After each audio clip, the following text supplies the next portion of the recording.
Le Pourquoi pas nous avec une thématique spéciale aujourd'hui. Alors le Pourquoi pas nous, je vous rappelle à chaque fois les règles du jeu. Ce ne sont pas des rumeurs de transfert de l'Olympique de Marseille, ce sont des inventions, des créations de toutes pièces. On regarde le marché. On peut dire ça. On regarde en fait le marché, on regarde ce dont a besoin l'Olympique de Marseille et on se dit tiens, pourquoi on n'irait pas chercher ce joueur ou ce joueur, bien sûr, qui correspond.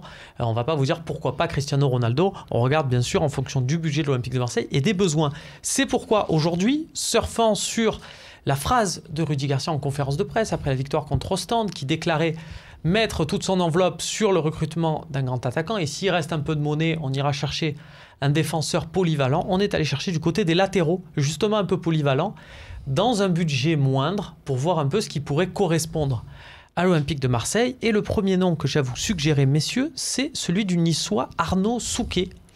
Latéral droit, polyvalent, il joue à Dijon avant d'atterrir à Nice. C'est un joueur qui a fait bonne impression sur ses matchs de barrage, donc tu as regardé Babou de Ligue des Champions. Et c'est un joueur qu'on annonce par exemple sur le départ au Sporting Portugal pour 2-3 millions d'euros. Donc si c'est pour mettre 2-3 millions d'euros, voire un peu plus, on voit sa valeur Transfermarkt de 3,5. Pourquoi pas se positionner dessus, non? Ouais, je suis très étonné qu'il soit dans ces rubriques transfert quand même, Arnaud Souquet, parce qu'il n'y a pas beaucoup de latéraux. Il y a Pereira qui est parti à Nice et qui avait fait une super saison, mais Souquet, il aura tenu la baraque quand même contre l'Ajax. C'est un super jeune et on n'en a pas beaucoup parlé tout à l'heure. On a beaucoup parlé d'attaquants, de milieu, tout ça, mais les latéraux, Saka et Evra, c'est très bien, mais il va falloir des doublures. Et pour l'instant, je crois qu'ils sont encore tout seuls. C'est pas Bounassar reconverti ou Ibokan qui est en fait un défenseur central qui jouerait sur un côté. Ça va pas nous satisfaire. Donc des latéraux, oui. Et lui, moi, je valide. C'est un très très bon choix. Non, moi je valide. C'est un petit peu ces joueurs-là qui sont passés à travers les mailles du filet, puisqu'on l'a découvert sur le tard avec l'OGC Nice. C'est un très bon joueur. Pas beaucoup de fautes, capable de faire la différence. Il se projette très vite, il défend très bien. Après, je pense que Souquet, il est meilleur que Saka et Evra à l'heure actuelle pour moi. En ayant tout le respect pour Evra, pour toute la grande carrière qu'il a eue, je pense que Souquet aujourd'hui est beaucoup plus intéressant. Mais on se souvient de la prestation de Nice l'an dernier en championnat quand c'était venu malgré la victoire de l'OM, notamment des latéraux. Mais il a sur la saison complète, c'est pour moi la révélation côté latéral. Il est très très bon. Maintenant, 3,5 millions, moi on a misé sur Sanson, qui est pour moi une valeur sûre. Je pense qu'il faut mettre 3,5 millions, il faut. Mais après, c'est pareil. On a parlé, il y a encore Fanny, il y a Bedimo, il y a Ibokan. Qu'est-ce qu'on fait de ces joueurs-là? Mais ça me semble l'opportunité parfaite. Si en tout cas il a envie de venir, ça serait très bien qu'il vienne. À voir avec le timing donc, de Nice. Si jamais il y a qualification ou pas en Ligue des Champions, ça pourrait être intéressant. Autre idée, Abdulrahman Baba. Latéral ghanéen révélé à la CAN 2015 aux côtés des frères Ayou notamment. Et il jouait à l'époque à Augsbourg en Bundesliga, transféré pour 20 millions d'euros à Chelsea, doublure donc d'Azpilicueta à l'époque. Il n'a pas beaucoup joué. C'est injouable. Il est parti en prêt à Schalke et cette année donc il y a Marcos Alonso qui joue dans le 3-4-3 d'Antonio Conte. Et si besoin, il y a Azpilicueta qui peut dépanner à ce poste. Donc du coup, Chelsea qui prête toujours des joueurs, est-ce qu'on ne pourrait pas les solliciter pour un prêt? Voilà. Est-ce que Baba, en prêt, ça vous semble possible? Ça vous semble intéressant? Marc, tu n'as pas l'air convaincu. Non, ça peut coûter très cher. À mon avis, même en prêt, il faut quand même payer son salaire. C'est un salaire première ligne. L'avantage de Chelsea, des clubs anglais, c'est qu'ils peuvent se permettre d'avoir une pépite, un joueur qui est très intéressant. Même s'il joue pas, on le récupère et puis on verra bien. Et puis après, on le prête. Ça peut être pas mal. Mais non, je pense qu'on a quand même aujourd'hui l'équivalent. J'aime bien comparer à ce qu'on a et c'est l'équivalent aujourd'hui. On l'a très peu vu, sauf sur la CAN, mais après, on l'a très peu vu à partir de là. J'ai du mal à déceler vraiment son poste, son rôle exact, s'il a le rôle qui est très jeune, patron, pas patron, est capable de faire la différence. C'est pas évident. Si je t'écoute, Marc, on fait un prêt, c'est pour que ça apporte une plus-value directe. Et Baba, on n'en est pas sûr du tout. Donc, c'est ça. Il y a le fantôme d'Echeglier, quoi, on va dire. Ouais, il fait le latéral gauche d'un gros club, ça fait un peu peur. Partie de ces joueurs où, justement, c'est qui tout double. Et on évoquait Souquet tout à l'heure. Je trouve qu'il rentre plus dans la philosophie de l'OM cette année. Quand on prend un Sanson, c'est pas un joueur génial, mais c'est un joueur prêt tout de suite, qui bosse énormément pour l'équipe et qui est très régulier. Baba, c'est un joueur qui peut être très bon, mais qui peut complètement passer à côté aussi. Donc, quel est son niveau aujourd'hui? Est-ce qu'il peut jouer la saison? On ne sait pas. Il faut qu'il fasse une saison pleine dans un club. Et puis après ça. Mais là, c'est difficile en tout cas. On va rester donc sur des pistes, des profils un peu plus modestes, mais pour autant pas moins ambitieux. Par exemple, François Moubandjé, latéral de Toulouse, on l'avait vu très bon contre l'OM, c'était le Toulouse-Marseille en avril dernier, si je me souviens bien. Voilà, un latéral gauche. Est-ce que, puisque Rudy Garcia a dit qu'il cherchait un latéral gauche pour doubler le poste de Patrice Evra, est-ce que Moubandjé, ça peut vous paraître intéressant dans le même type que Souquet, c'est-à-dire valeur sûre de Ligue 1 qui peut franchir un palier à l'Olympique de Marseille? Ouais, son profil m'emballe moins aussi que Souquet. Là, tu as vraiment tapé dans le mille pour moi pour Souquet. Et là, un petit peu moins, mais on voit son âge aussi, 27 ans. Pour moi, c'est un joueur qui a pas explosé non plus et qui est un bon petit joueur de Ligue 1 qui peut être, oui, effectivement, il peut remplacer. C'est vrai que Evra risque de se blesser assez souvent. On l'a vu l'année dernière. On le voit aussi en début de saison. Donc, il faut quelqu'un pour ce poste-là.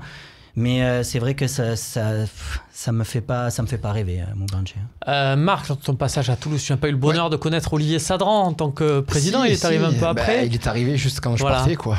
Donc on a eu l'occasion de discuter ensemble. C'était pas très intéressant, mais bon. Quand même, il est connu maintenant pour être. C'est fait les dents depuis. Il est connu pour être intraitable.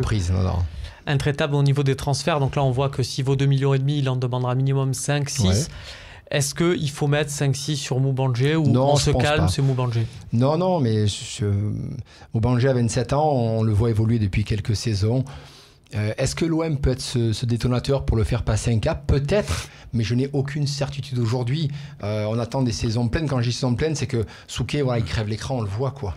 Sur son côté, on voit que lui, il est bon face à Paris, il est bon face à Monaco, il est bon face à Marseille, on le voit partout. Oui, c'est vrai qu'on investit sur Sanson parce que Sanson, on sait qu'il va être derrière titulaire et compagnie. Sanson, sur les 6 mois, tu n'investis pas autant pour un remplaçant. Il est capable d'être passeur d'essai dans une équipe qui ne tourne pas très bien. Quand on le voit jouer, il est beau. Quand il est beau, c'est qu'il a un style. Il garde bien le ballon, il le protège bien, il tourne bien. Voilà. Après, on peut se poser une question sur les autres joueurs qui sont arrivés en janvier, mais en tout cas, Moubandjé, j'attends autre chose. Mais après, en plus, avec Sadran, ce qui est bien, c'est que 2,5 millions, comme tu dis, ça peut être 6-7. Donc, ça peut aller. Voilà. Il a toujours été très bon. Ça peut monter très vite. Donc, je vous propose une autre solution qui ne coûte rien pour ce poste de latéral gauche, mais forcément, du coup, il y a peut-être un peu des défauts. C'est les inconvénients du site Le Bon Coin, c'est comme ça. C'est Franck Tabanou. Franck Tabanou qui est en fin de contrat, il était parti tenter sa chance du côté de Swansea, ils l'ont prêté en Espagne, ça s'est pas bien passé non plus. Il se retrouve libre, donc est-ce que pour le poste d'arrière gauche, on se projette, on va dire fin de mercato, on n'a trouvé personne, et on vous dit tiens, il y a le CV de Franck Tabanou qui tombe. Est-ce que vous le prenez pour doubler le poste de Patrice Evra en vous disant bah tiens, dans le système de Rudy Garcia où il faut des latéraux offensifs, ça peut être quelque chose d'intéressant, ou ne nous rajoutons pas un contrat et un salaire, un gros salaire de plus? Bah écoute, moi je prends pas non plus. C'est vrai que j'aurais aimé à ce poste-là, tu l'avais évoqué, un gars du genre de Ferland Mendy ou quelque chose comme ça, un petit jeune, vraiment un petit jeune qui devait se former, qui aurait pu profiter de Patrice Evra. Mais c'est vrai que Franck Tabanou, quand même, c'est un profil particulier. C'est un gars, honnêtement, il y a 4-5 ans de ça, j'aurais rêvé de le voir jouer au Vélodrome sur ce poste de latéral gauche, puisqu'il pouvait même jouer milieu gauche quelquefois.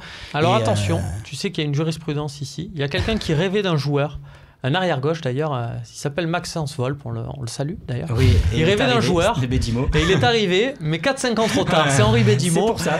Alors il faut faire attention avec les délais. Non, mais je suis très étonné parce que je pense vraiment qu'il a les qualités, je pense même encore qu'il a des qualités pour pouvoir faire quelque chose, mais c'est vrai que son passage à Saint-Etienne m'a un peu déçu aussi, pourtant revenir en Ligue 1, je pensais que dans ce club-là, il aurait de quoi montrer après son passage en Angleterre. Et je suis assez déçu de ses performances. Marc, tu le tentes ou pas? On se projette fin août, est-ce que tu tentes Tabanou? Quand c'est gratuit, c'est dans mes prix, j'ai envie de dire. Non, mais 28 ans, c'est encore jeune. Moi, bien sûr que ça m'intéresse. Il est capable de jouer milieu gauche, de jouer latéral gauche. Il a une très bonne patte gauche. On le sait qu'il est capable de centrer rapidement. Mais là, c'est un jeune joueur. Quand je vois 100 clubs, c'est quand même assez hallucinant. Mais là, Marseille peut le relancer. Mais c'est toujours pareil. Qu'est-ce qu'on fait des joueurs qui sont là, quoi, on parlait de Bédimo, de Fanny, du Bocan. Oui, bien sûr, j'ai envie de miser sur lui. Mais le problème, c'est que derrière, j'en ai encore 3-4 qui attendent. Tu peux que le numéro 42 parce qu'ils sont tous pris. Pour moi, je mise sur un joueur comme ça. C'est libre. Ok, je te relance, je te fais faire un contrat peut-être au match. Voilà, chaque fois que tu es dans le groupe, tu prends une prime. Aujourd'hui, on arrive dans une nouvelle nouvelle forme de contrat, puisque certains joueurs signent le contrat au match. On a eu à l'Olympique de Marseille, ça a mal marché pour certains, on le sait. Mais pourquoi pas, ok, tu veux... faut pas le dire, c'est pas gentil. Ouais. En même temps, il y a beaucoup de spécialistes qui sont au courant quand même. Voilà. Mais voilà, je pense qu'il faut le relancer et ça me semble plutôt pas mal. Maintenant, c'est libre, hein, donc... pour moi, c'est intéressant. Maintenant, il faut savoir ce qu'on fait des autres qui sont là. Et tant que ces autres-là ne sont pas partis, c'est de rajouter encore un joueur. Dernière idée, messieurs, là, c'est au poste d'attaquant. On a beaucoup parlé dans cette émission de Valère Germain. On s'est dit que Valère Germain, c'était pas mal. Et je vous propose quelque chose. C'est un attaquant qui peut être un rôle de doublure, de concurrence à Valère Germain, mais pas non plus dans l'optique d'une méga star. Vous m'avez parlé, par exemple, dans les équipes types, de vous renforcer prioritairement, au milieu de terrain et en défense. Donc je vous propose un joueur d'attaque d'appoint, entre guillemets, c'est Cédric Bakambu, qui avait fait une grosse saison à Villarreal il y a 2 ans de ça. Et voilà, de se dire que tiens, lui, il peut arriver pour moins cher, ce qui laisse une enveloppe de recrutement pour aller chercher à d'autres postes. Est-ce que Cédric Bakambu en attaque, ça vous paraît une bonne idée pour doubler à ce moment-là, parce que l'OM a quand même besoin de 2 attaquants, le poste de Germain, ou alors, si c'est pour prendre Bakambu, on a déjà Clinton N'Jie. Après, Clinton N'Jie, c'est quand même pas un attaquant de pointe vraiment formé pour ça.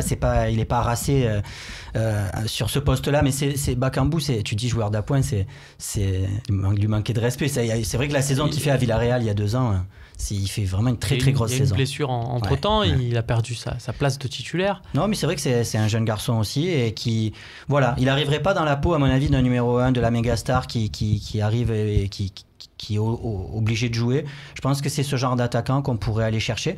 Il a un profil lui aussi différent de Germain, c'est très rapide. Un joueur avec beaucoup de vitesse très vite, qui part dans les espaces. La défense. Ouais, ça peut être intéressant aussi. Donc pourquoi pas. Tu mettrais combien maximum, Marc, sur Non, je ne sais pas, mais le football est terrible, parce que Bakambu, pour moi, c'est vraiment un super joueur. Il y a 2 ans, sur l'épopée européenne, il était très impressionnant. En championnat, il était très bon. Une blessure aujourd'hui, tu te rends compte, il est relégué, quoi. Ça paraît très dur. Pour moi, ça me semble très bien pour la relance, quoi. Ça semble très intéressant, mais c'est vraiment un très bon joueur, quoi. Vraiment. Donc après, il faut savoir si lui est en capacité de vouloir venir, parce que je pense qu'il doit gagner quand même très bien sa vie encore en Espagne. Ça me semble bien, mais non, est-ce que lui a envie de venir? En tout cas, en sachant qu'aujourd'hui, ça sera plus difficile pour lui de démarrer la saison. Mais pour se relancer, s'il ne joue pas, après, quand on est en Espagne, tu joues quand même si la porte sourit, crois-moi, il va essayer de regagner sa place, quoi. Donc, c'est pour ça. On verra, on suivra en tout cas être dans le pourquoi pas nous. C'est une première étape. De nombreux joueurs sont passés par là et puis derrière ils ont signé à l'Olympique de Marseille ou ailleurs. On rappelle qu'on avait le recruteur David Ahmed qui était le recruteur de Troyes sur ce plateau. On lui a dit tiens, Saïf Kaoui, qu'est-ce que tu en penses? Il nous a dit ah ouais, ça pourrait être pas mal. 1 mois plus tard, Saïf Kaoui est prêté à 3. Voilà, vous avez suivi l'émission qui fait le mercato de l'Olympique de Marseille, en toute humilité bien sûr. On se retrouve la semaine prochaine pour de nouvelles pistes et le nouveau mercato de l'Olympique de Marseille. Il y a encore du boulot. Salut à tous.